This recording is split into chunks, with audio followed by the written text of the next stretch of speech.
Hi everyone, welcome to my channel. My name is Jenny. So today I'm making akara. Akara is a traditional snack in Nigeria. The main ingredient for this akara is beans. So I soaked my beans overnight. Then in the morning I wash it, remove all the things that came out from the beans, and my beans is looking so clean and it was ready. So the beans was actually too much, so I shared it into two because I'm the only one eating the akara. So yeah, so I have to cut some, just I took a little, like I took this one you are seeing right here in the plate, and the rest I actually, stored the rest in the fridge. I use this Ziploc bag to store them. It can stay there for months without anything happening to it. And some people use the powdered beans, but I like doing it myself. And yeah, so I just put my beans inside the freezer. It can stay there anytime I want to make another akara. I can use it. You can still use it to make more money, but today is akara. So this is my blender, my olden days very strong blender. So I put the beans inside the blender, you know and blended my beans. So this blender is really strong. It's an old blender, but is really strong. It can blend even stone. I'm joking. Okay. So after blending the beans, and so I now put the blended beans in a plate because we are getting ready to fry our akara. So this is our blended beans. It's very like the blender blended it so well. Some people do add their pepper and onions together, during the blending. But I don't do it like that. I love to see the pepper inside my akara when I'm eating it. So I use this gorgeous red habanero pepper. So yeah, I just use one because it's really hot. Even I'm not even supposed to use my hand to cut it like this because it's really hot.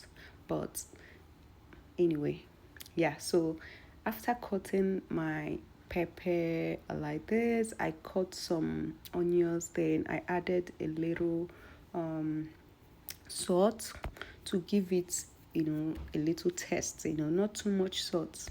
Then I added my some onions. I just put little onions. I like when I'm eating my akara, I'll see little onions, little pepper, on my akara. So after adding everything, I started turning it. I keep turning and keep turning and keep turning. Like back home, what we use is mortar. We use it to pound it in. That's what we use back home. But here, there is no mortar. Then this is my little frying pan. Then I added some oil. You have to use the onions. You have to add a large amount of oil if you want your akara to fry very well. So now I use this my ice cream spoon to scoop the blended beans. And yeah, so this is our akara. So you don't you need to turn your cooker, let it be very low. After the oil is hot, then you lower it the lowest. I put it in 5. That was where I left it, my cooker. Then I started turning it. I keep turning it. You keep watching it. Like if you're frying akara, you need to stand there. Any small mistake, like you doing another thing, your akara might burn. So I keep turning it like this and keep checking it every minute, and boom, our akara is ready. You see, some people, they use this akara, they use it to drink custard. or they use bread to eat it. You can use bread to eat the akara. You can use custard to eat the akara. Some people even use cornflakes to eat the akara. You can use anything of your choice. Some people fried yam and plantain and use it, but mine, I sometimes I use custard to eat the akara. But in today's episode of how I made my akara, I'm going to make a pepper sauce. That's what I use. Like anybody that's used to buying akara in Nigeria, they must surely add small pepper on top of it, like pepper and onions. Like it's really delicious and yummy. So this is the second round. I didn't know that the akara would be much like this because I'm the only one eating it. I don't want it to be much. I just want it to last maybe like 2 days. You can put it in your fridge and be warming it if you want. If you like fresh food, you just finish it that day. But I could not finish all because it was too much. Even though later my husband decided to taste, like from tasting one, he ate like 3. Oh my god. Well, so now our second round of akara is ready. Like I am really excited. Akara is a very popular food in Nigeria. Like people usually fry akara in the morning and in the evening. People use it as lunch. Some people use it as dinner. So yeah, some people eat it after eating their dinner. So it's why some, but majority use it as breakfast. Then in the night, people use it as like a kind of snacks. After eating their dinner, relaxing, they now go and buy akara and eat. Yeah, so now our second akara is almost ready. Like people don't really know how excited I was to make this akara. It's not as if I don't really know how to make it, but if you make any little mistake, your akara will spoil. This is I think maybe my third time of making this akara, but I will be sincere that this particular one is the best akara I have made since I started making akara.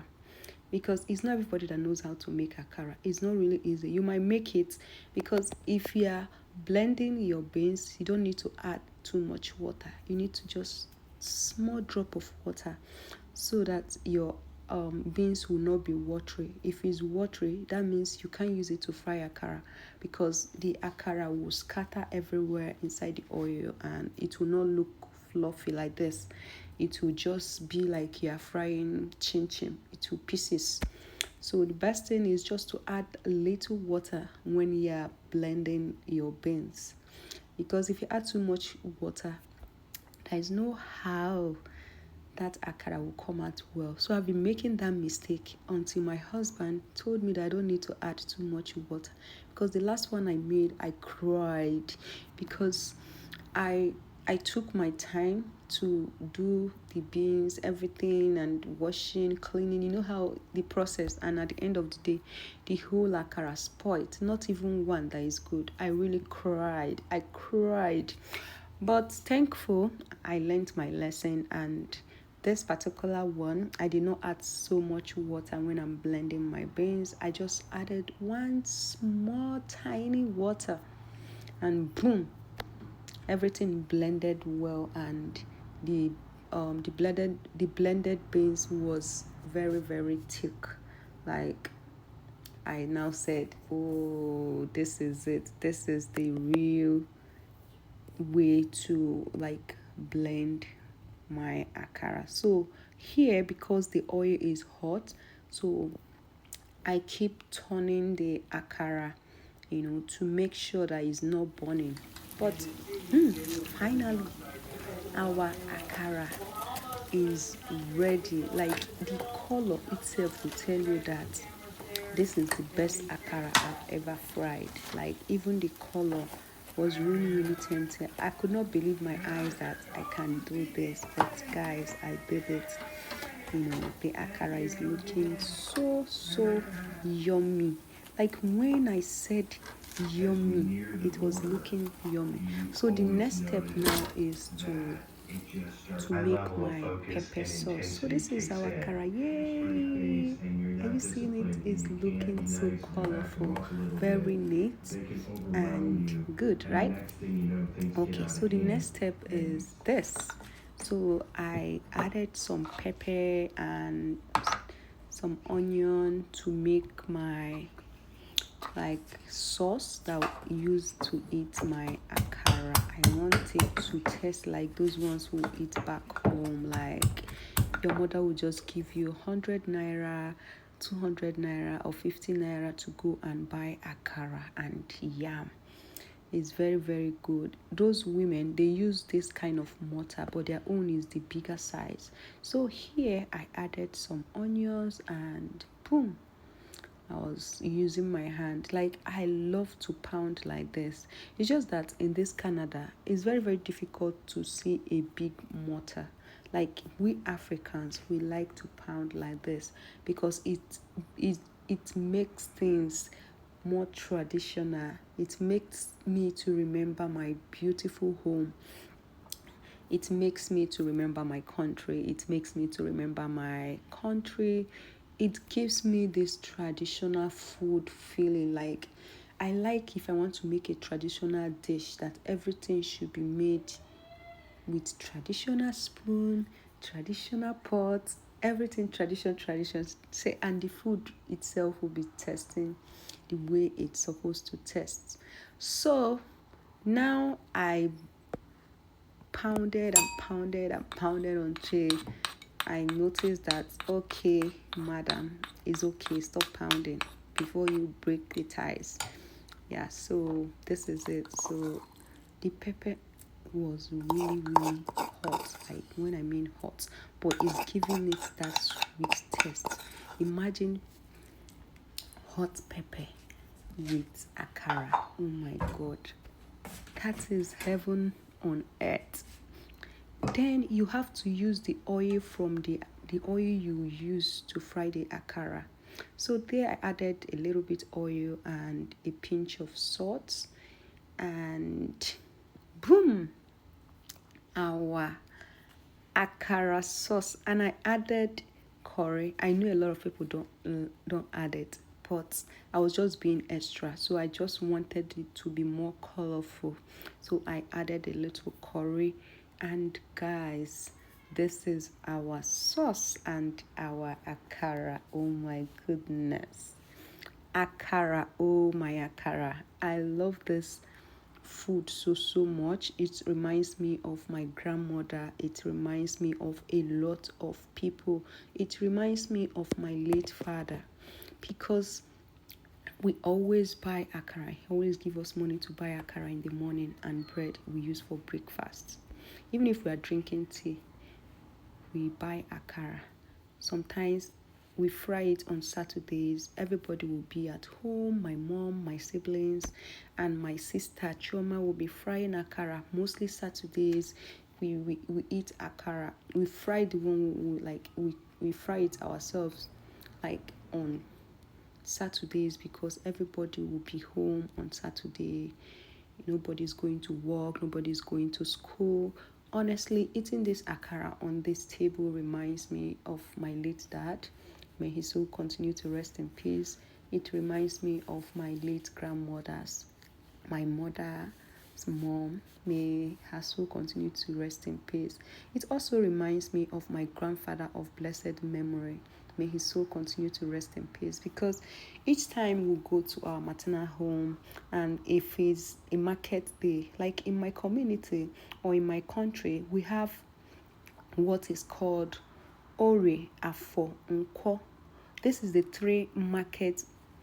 Ore Afo Nkwo is the 3 market days we have in Igbo land, and those market days, Ore is the biggest market. And every Ore market, if we happen to be in the village, my grandmother and my grandfather, they will surely buy us akara in the market, or they buy us what they call moi moyoka.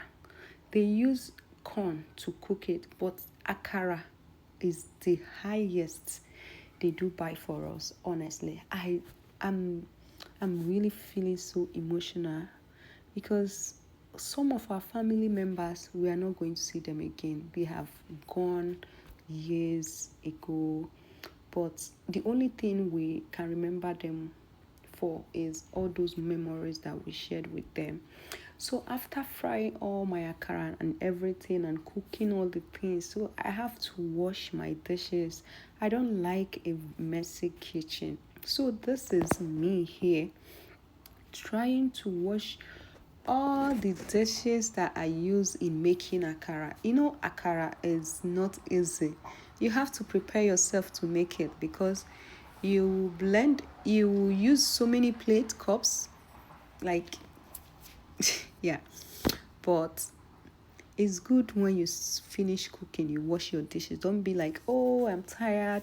And I know that even if I leave it, nobody's coming to do it for me. And I hate it. Like, I pack plate on my sink. I don't like it unless I am sick here, then I'll say, okay, let me just get well small before I wash it. But I don't like keeping my plate, so I washed it. And as I'm washing this plate, I was just remembering home, you know, in the morning back home, after eating breakfast, eating our akara and bread in the morning. We'll come out outside to wash plates. This person I'll be washing. My sister will be, erasing the plate while I wash it. We'll be gisting, being happy. Sometimes you will still be holding one piece of akara on your hand. You eat small, then you continue washing your plate. Oh my God. Everything about making this akara took me back to my sweet country, Nigeria. And for the record, I am from the Igbo tribe. Igbo tribe is one of the tribes in Nigeria. And like they said, any country you travel in this world and you did not see an Igbo man or an Igbo woman, it's better you carry your bag and leave that country, because that country is not a good country. Any country, go to Google and Google it. Any country you go to and you did not see an Igbo person, carry your bag and go. Do you know why? Because Igbos are very, very industrious people. They are strong. They are good in education. They are good in businesses. They are good in everything. And they are hustlers. I don't mean hustlers in a bad way. I mean they can adapt in any country because they just want to make it and make their families back home proud. A proper Igbo man, you must have a home in your village. Even if you have all the houses in the whole country, you must have a home in your village. That is a must. If you are an Igbo man and you don't have a home, a house in your country, like in your village in Igbo land, you are not an Igbo man. People need to go and check if you are really, really from Igbo man. An Igbo man goes home every Christmas with his family. Even if he has a big mansion in the village, he will still go and make money in the township and he will still come back to the village. See, let me give you guys this tip. In Igbo land is small land. They build beautiful houses. They have beautiful maidens. They have beautiful children. They might be living in a real apartment in another country, but in their country home, in Igbo land, they have a mansion in their country home. They might be living in a one-bedroom apartment in another man's country or in another city. But in their village in Igbo land, they have beautiful houses. And I can't wait to visit the land of the rising sun, my beautiful Igbo land. I miss my country. especially the land of the rising sun. If you don't know, all the eastern part of Nigeria is Igbo land and is called the land of the rising sun. May God continue to bless all the Igbos all over the world. May God bless them. May God protect them. May God provide for them. And may God keep them and guide them. They will go and come back. There is something they say in my language, Eja Alo. This is what I'm wishing all Igbos out there like me. I'm wishing them Eja Alo. I'm wishing them Ijeoma. I'm wishing them Oganiru. I'm wishing them all the good things. I'm wishing them happiness. I'm wishing them long life. I'm wishing them that they will come back to meet their families they left back home. I'm wishing them all the beautiful things life has to offer. Nke ọzọ m na-agwa ha bụ ka ha jisie ike. Anyị na-afụ ife fa na-eme. Chineke gọzie unu, ụmụnne m n'ebe dị iche iche. Ana m asị Chukwu gọziere m unu. Gọzikwa mmụọ na-ekwuru unu okwu a. Thank you so much for watching this video. I've never done voice note before. Voice note, right? But I decided to do it today because I just wanted to talk. Sometimes in this abroad, you don't even have anyone to talk to apart from your family. Sometimes everybody goes to work, you do the one at home. But anyway, I'm done cleaning and everywhere is looking nice. So, I hope you enjoy this, my little gist and my cleaning and everything. Cleanliness, they said, is next to godliness. Remember to wash your dishes. Honestly, at this point, I don't know what to say again because I really don't want to put any music on this video. I just want to keep talking till the end of this video. Even though I've run out of what to say, but I'm still saying it. I'm very proud to be an Igbo woman. I'm very proud that I'm from the Igbos. I'm very proud of my land of the rising sun. I'm very proud to be from Biafran land. I'm very proud to be an Igbo girl. So this is me after washing the dishes and everything. So I decided to clean the what do they call it again? What do they call this again? Kitchen cabinets, like is it cabinet? Or some people call it island, but this one I don't know what to call it. But anyway, I'm just trying to clean up all the messes that I made when I was making my akara. I just want everywhere to still look so beautiful because we are staying in an apartment, so we're not staying in a very big house. It's just an apartment, and I love it and I appreciate it and I'm proud. Yeah, so I'm just trying to make everywhere look okay after cooking and all of that, so that even though if you enter this kitchen while I was cooking, you will just be perceiving that aroma of akara. And when I was perceiving those aromas, it feels that I was home. I was feeling like someone that is in Igbo land. I was perceiving akara. I can perceive smells of beans, and everything. But anyway, thank you so much for watching, and I'll see you guys again on my next video. Bye.